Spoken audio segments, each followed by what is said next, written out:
Welcome to On the Entrepreneur's Journey, the show where we explore how founders build, scale, and evolve their businesses, and ultimately create companies that can run and grow without them. I'm your host, Peter Santry, a former Wall Street executive turned leadership team coach, where I work with business owners and and founders to help them scale, build value, and create self-managing organizations. Today, I'm joined by Hashim Zaibak, founder and CEO of Hyatt Pharmacy, who is in the process of building a multi-location pharmacy business, now at 17 stores and growing in the Milwaukee, Wisconsin market. What makes this conversation interesting is the transition he's navigating from running individual stores to managing a much more complex multi-unit operation where systems, consistency, and execution become critical. We'll talk about his growth journey, what's working, and what's getting harder, and what it really takes to scale without losing control. So, Hashim, welcome to the show. Great to Thank have you, you Peter. on. Thank you for having me, Peter. Good, good. So let's start with your journey. How did you get into the pharmacy business and what's led to where you are today from one location in 2011 to 17 today?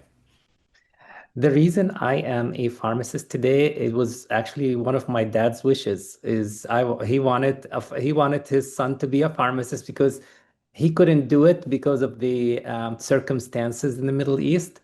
When I immigrated to the United States in 1992, I went to a community college, and my counselor checked, and she said, "Hey, you can become a pharmacist." And then she recommended me to apply to the University of Illinois, and that's how it all started.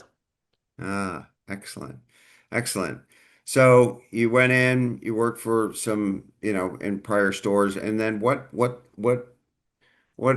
made you step out and what did you see in the marketplace in 2011 when you started Hyatt Pharmacy? I saw opportunities, and I saw some services that the big stores or the big chains are not offering because of either liability or return on investment. They always wanted something with the high return on investment, and they wanted the least liability. So, for example, delivering in Milwaukee, that wasn't something they were interested in at all.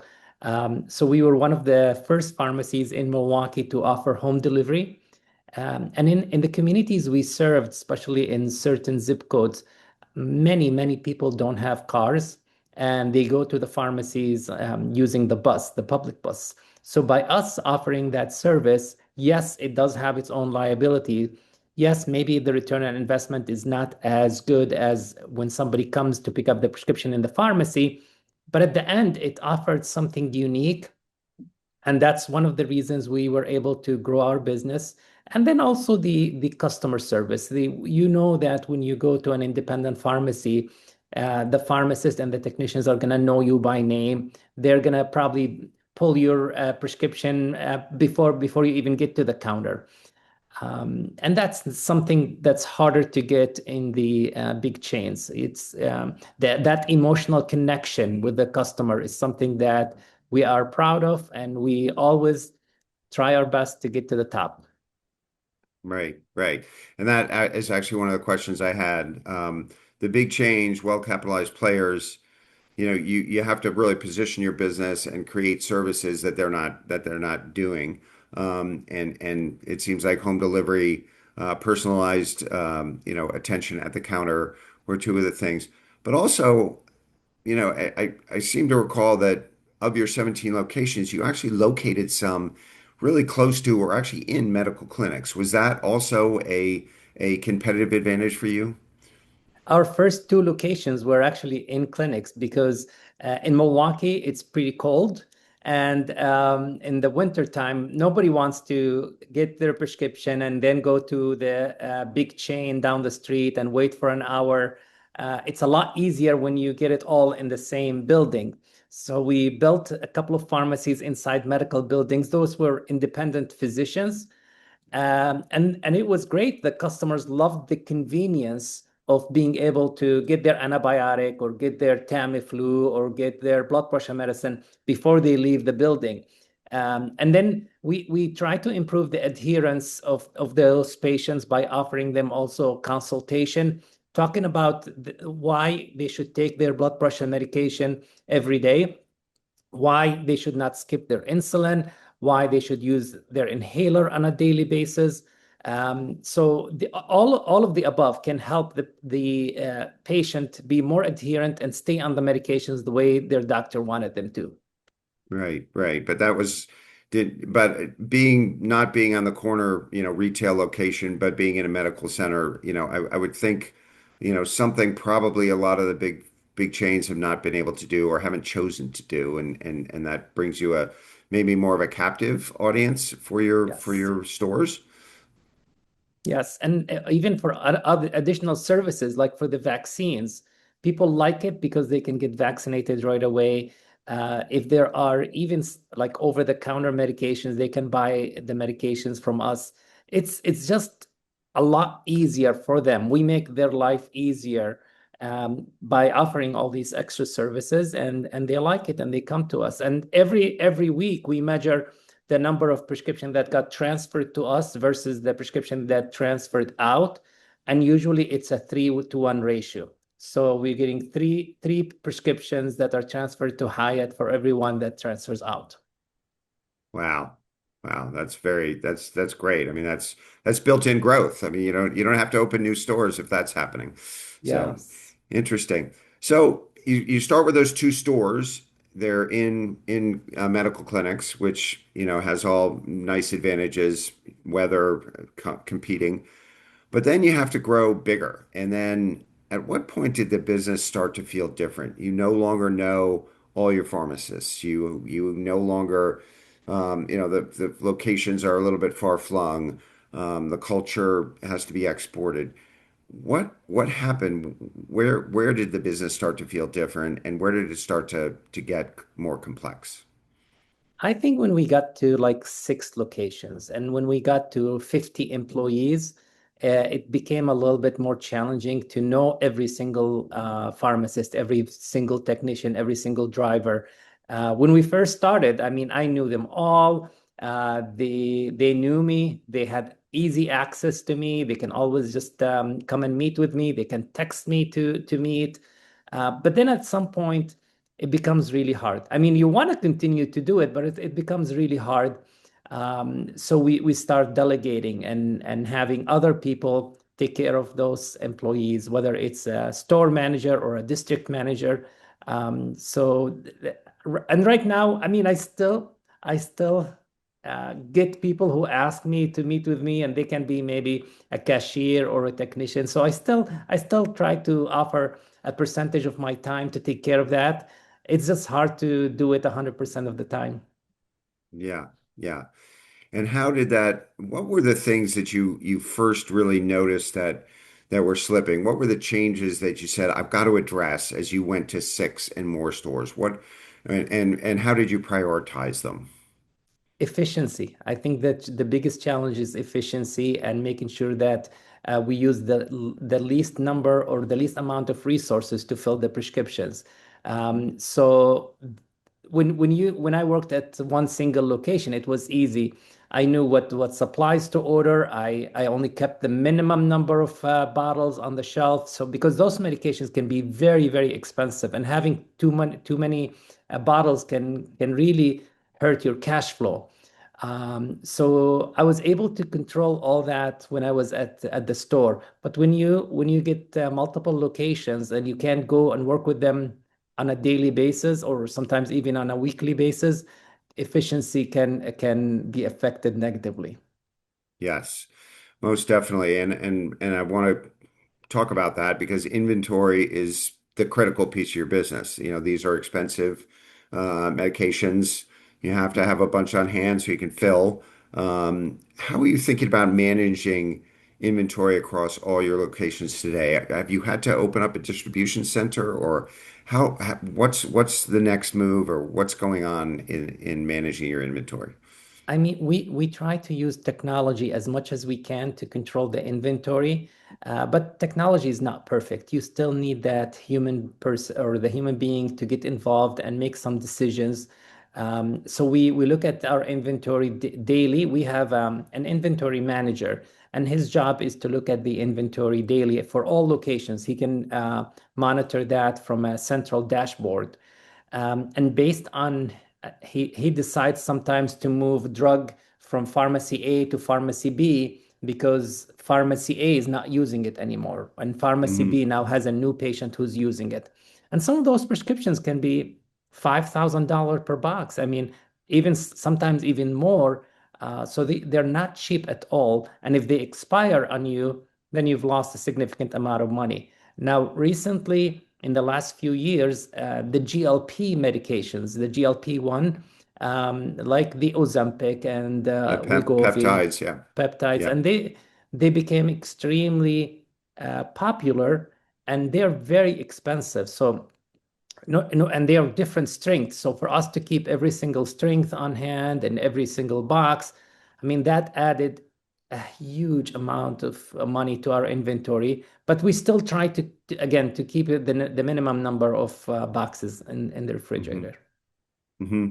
Yeah, and I'm sure that you know informs you to have to really get a line of credit to be able to move, to have that inventory financed and things like that, so you can be Mhm. in stock across the medications you need, and that's I'm sure something that your inventory manager monitors closely as well. Yeah, and he also checks on the orders daily. We have a primary wholesaler that we buy medications from, but sometimes the primary wholesaler does not offer you the best price on certain generic drugs.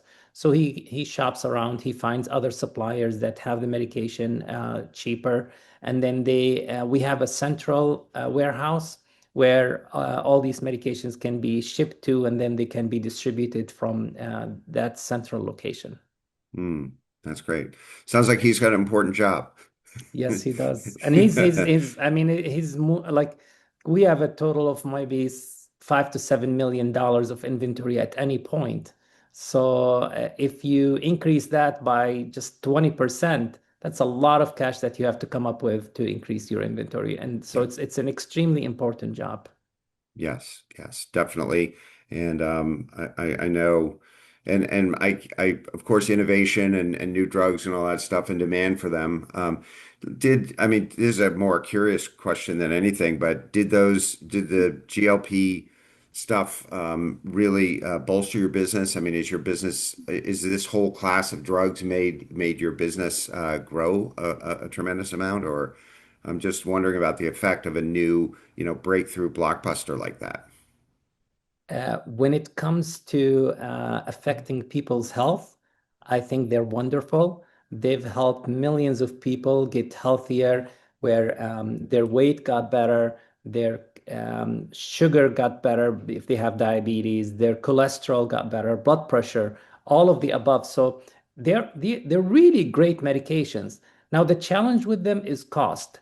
Last quarter, one out of every dollar we spent on buying inventory went on the GLP ones. One out of every three. That's a lot of money that went into the GLP ones. Yes. So now what determines the price, the final price, are those middleman companies. They're called PBMs, of pharmacy benefit managers, Hmm. and they determine what our final reimbursement is from basically when we dispense a drug like Ozempic, and they've been making it very challenging. Unfortunately, sometimes we lose up to $100 per prescription when we fill them. So the system now, if the patient is not adherent to their GLP ones, we make actually more money, which does not make sense.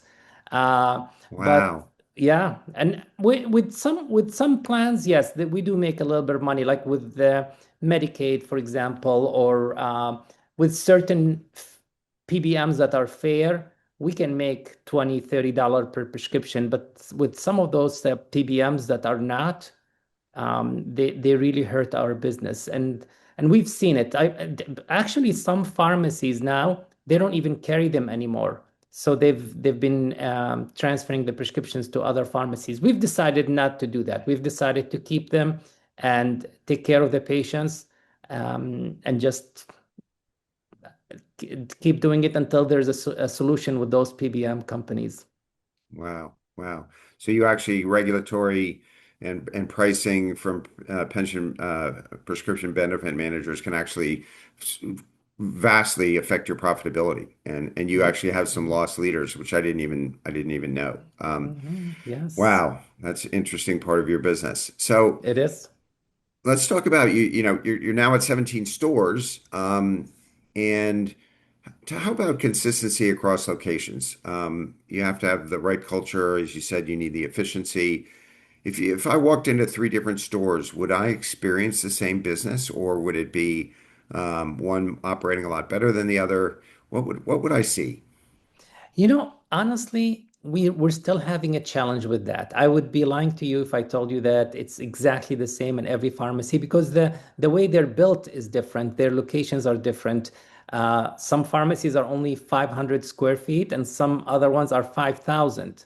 Yeah. So the number of over-the-counter medications you can have is limited in certain pharmacies.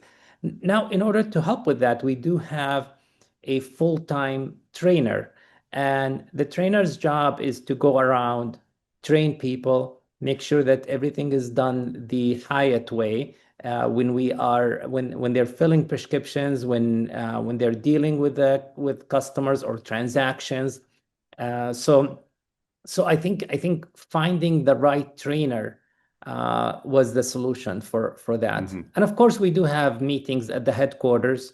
So, for example, the operation managers they come to the office once every 2 weeks. So we go over some of the new policies, some of the changes. The pharmacy field moves so quickly, and there are always new acronyms and new programs that we have to learn. So we try to introduce all the new topics to them when they come to the headquarters. Mm. Okay. So it seems that you're exporting then, if I'm right, Mhm. things like your efficiency metrics, but also your culture and the Hyatt way of actually delivering product so that you try to create consistency where you can, but it is a challenge. It It is a sounds like. challenge. Yeah. It is, and when you're dealing with different people from different background, you just try to create the system, policies and procedures for them, and then again train them to make sure that they are doing everything the proper way. Right. Right. Systems run the business, people run the systems, right? Yes, Yeah. absolutely, absolutely. So let's talk about your role. I mean, you came in as a pharmacist and you were filling prescriptions and helping your clients across the counter there. So how has your role changed as the business has grown? What are you still involved in the day to day, and what would you like to step back from over time? Obviously, at the beginning, the first couple of years, I was the pharmacist in one of the locations, dispensing the medications and dealing with the patients directly. And then I would take care of the managerial tasks in the evening or early in the morning before my shift. So that was my life. My life was work for 70 hours a week, and that was very normal for us. Also during the pandemic, that was a big challenge. So before the pandemic, yes, I did not staff. I did not work in the pharmacy as often. But during the pandemic, we went to working 7 days a week, from early in the morning to like 10 at night. In this building where I am today, we vaccinated 100,000 people. So the Wow. line the lines were huge, and people would start coming at 6 o'clock in the morning to get into the line, even though the vaccination did not start until 9 in the morning. So it was a very unique experience, and I think that during the pandemic, pharmacists were able to show their true value of what they can do and how they can help the healthcare system. So it was almost like an assembly line. It was just like people sitting, getting vaccinated, waiting for 15 minutes, and then leaving. And in the same building, we do have a gym. So it's owned by the school, and of course, during the pandemic, there was no school, so we borrowed the gym, and we were able to vaccinate a lot of people. Now, Wow. nowadays, I mean, I don't staff as often. I don't work in the pharmacy as often. My wife tells me when Hashim is staffing, that means we're really short-staffed, or we're really in trouble when Hashim is staffing. Yeah. Uh, I try to spend more time on some of like other tasks, the managerial tasks and leadership tasks. Right, right. And then tell me a bit about how you've built out your team. We've talked about your inventory manager. You've referenced district managers across a certain slew of stores or a certain group of stores. What, building out your team has been, do you feel like you have a team now that can address all the needs and take that pressure off you of having to step in? Absolutely. I mean, at the beginning, I was the HR manager, the attorney, the clinical pharmacist, and I had to make all these decisions of what to do and what not to do. A few years later, I started a partnership with my cousin, and he is such a great leader.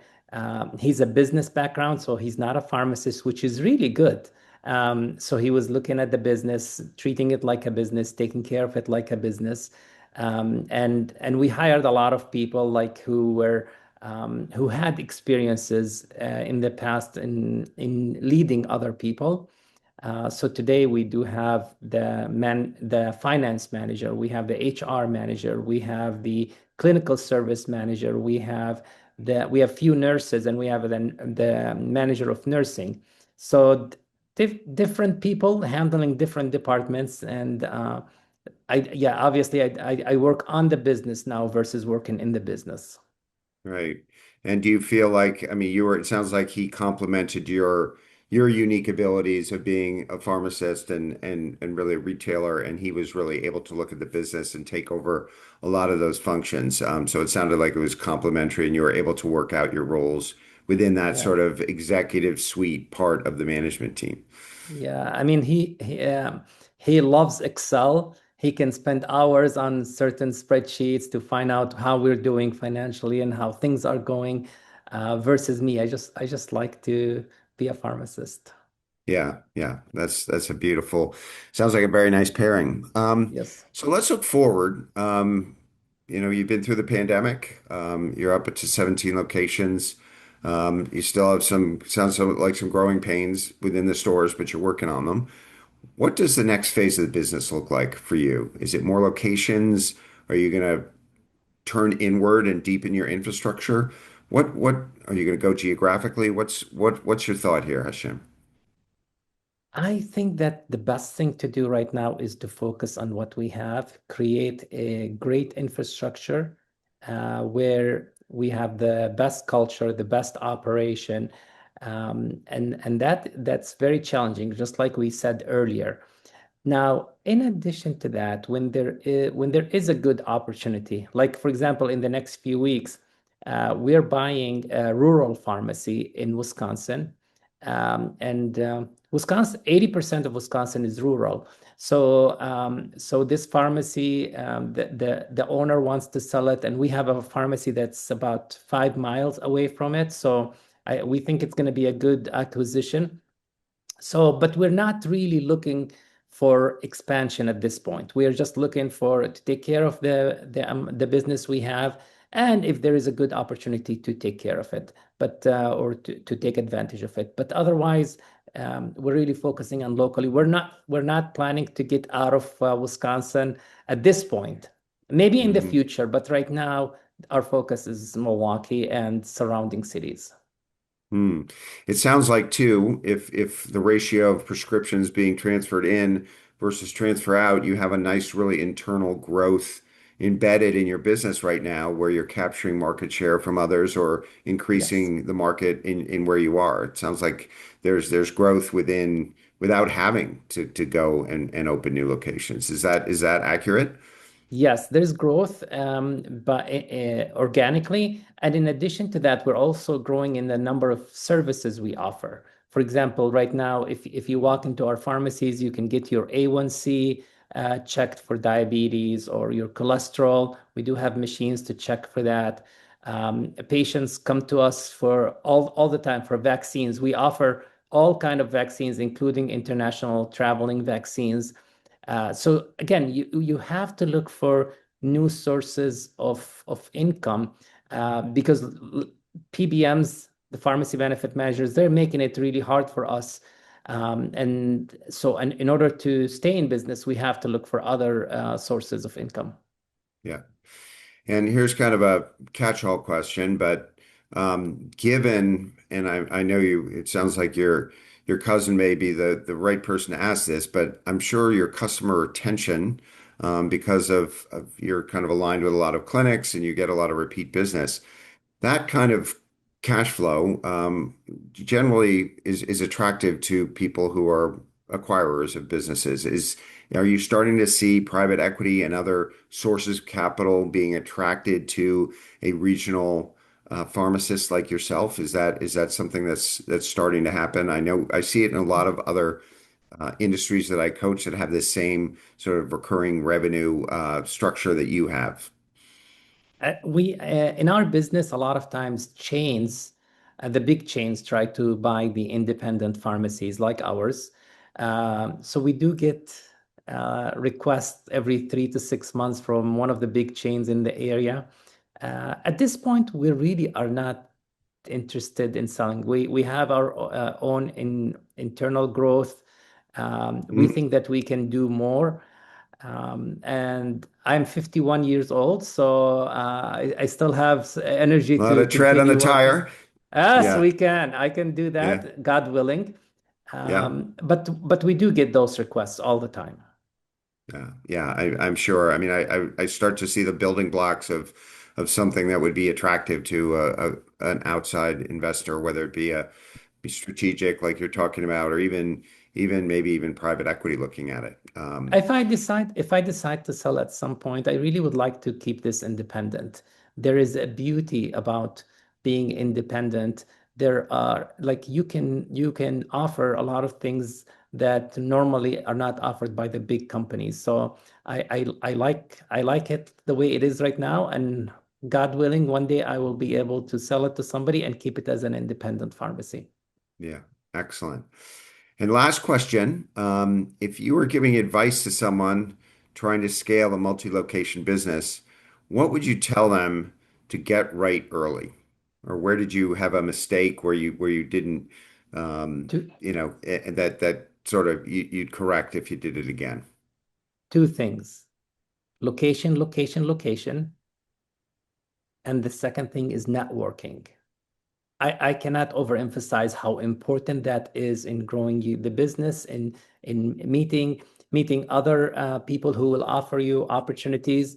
And this is really hard for somebody who's an introvert. I really my comfort zone is just being home and not talking to people. But unfortunately, it's hard. I tell my students, um, even if you were an introvert, you have to act like an extrovert in order to network and meet people and talk to people and go to conferences.